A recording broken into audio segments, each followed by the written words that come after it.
আসসালামু আলাইকুম। আমরা এখন দেখতেছি ভৈরব মেঘনা ব্রিজ। এই যে দেখুন, এটা হলো ভৈরব মেঘনা ব্রিজ। এখন নদীর পানি অনেকটা শুকিয়েছে, তাই বড় বড় জাহাজগুলো মাঝখানে দাঁড়িয়ে আছে।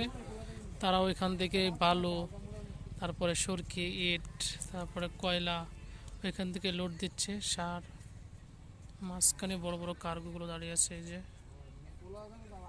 যদি ভিডিওটি ভালো লাগে অবশ্যই সাবস্ক্রাইব করবেন।